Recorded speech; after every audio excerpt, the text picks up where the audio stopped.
Hey there, it's Jeff the Myopia Guy. So today I'm going to share some tips with you in terms of how I help kids improve their daily habits to protect their eye health. So let's get started. So step one is limit screen time or close work. So when it comes to close work, in my previous video I mentioned that because we look at something close too much, that's one of the main reasons why our eyes keep getting worse, especially for younger kids.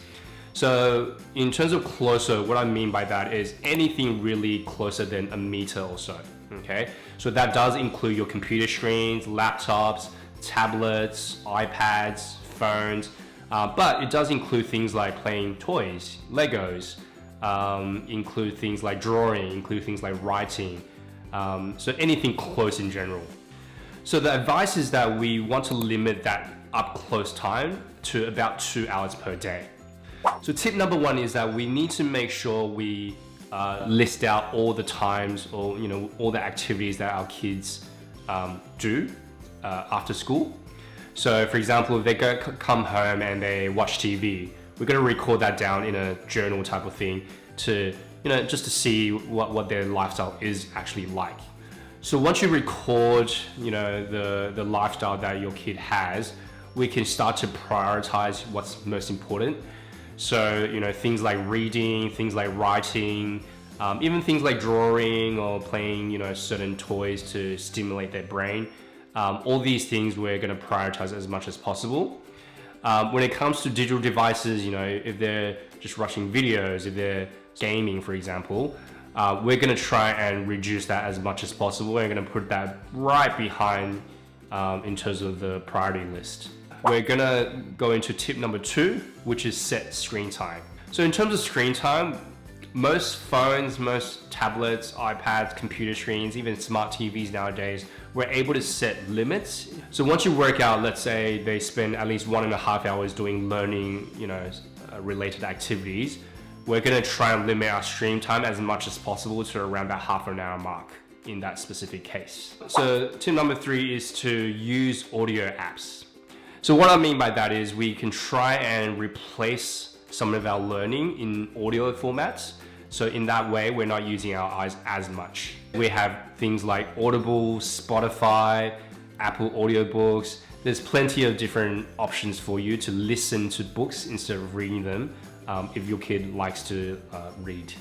Another app that I'll recommend is called Speechify. So Speechify is able to convert text into audio formats. So in that way, things that are not pre-recorded in audiobook format, you can actually use this app to convert that into audio format. And so, for your kids, obviously listening to these things will be a little bit better for their eyes in the long term.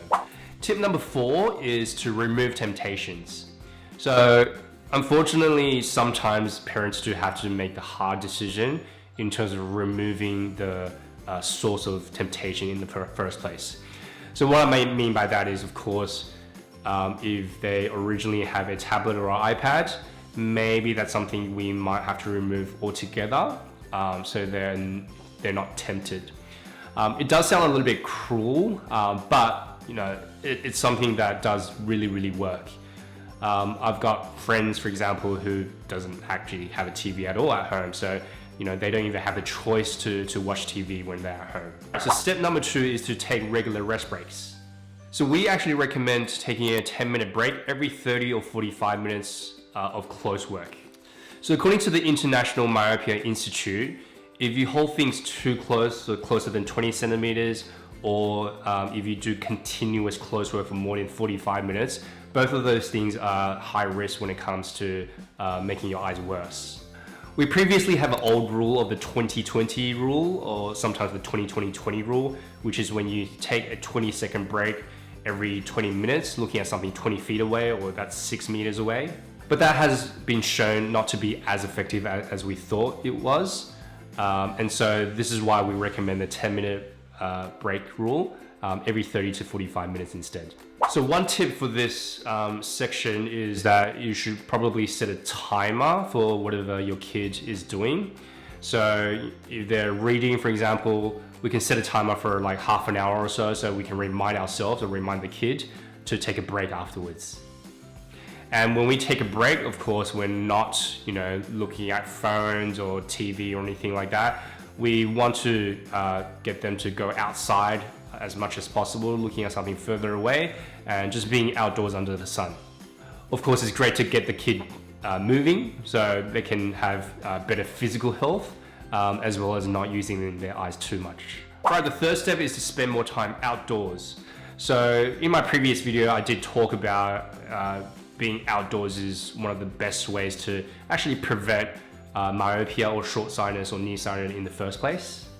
So we know very well now that if you spend more than 2 hours per day or 14 hours per week outdoors under the sun, that is one of the best ways to prevent your eyes from getting worse in the first place. Now that being said, if you're outside under the sun but you're reading, that's not quite counted. If you're doing indoor sports, that's not quite counted either. Because one of the big factors is really the visual environment. When we're indoors, everything around us is actually in closer proximity or closer distance. Whereas when you're outdoors, everything is a little bit further away.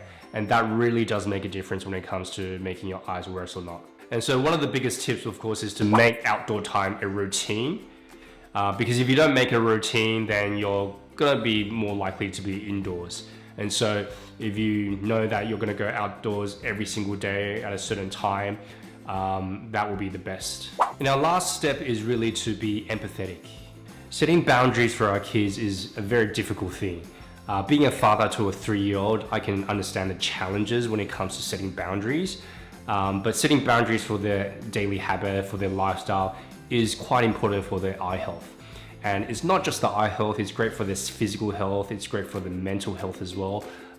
It is great for their learning in the long term as well, so we're not distracted by things that are addictive, like social media, for example. We need to make sure we're empathetic to our kids because it is difficult.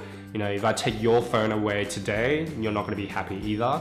And so we need to make sure we don't go cold turkey completely and make sure we work together with our kid. And so one way you can do this is to create a reward system so that we can reward good behavior and make sure the kid understand that they're doing the best for their eyes or for their own future.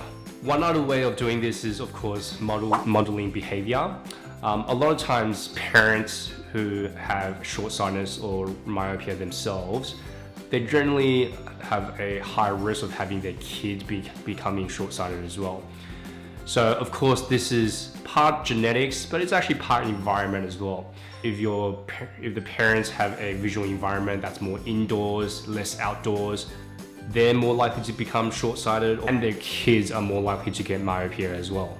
Alright, so the take-home message is that you need to make sure you limit up close time to 2 hours per day after school as best as you can. We want to spend outdoors at least 2 hours per day or 14 hours per week, as close to that as you can.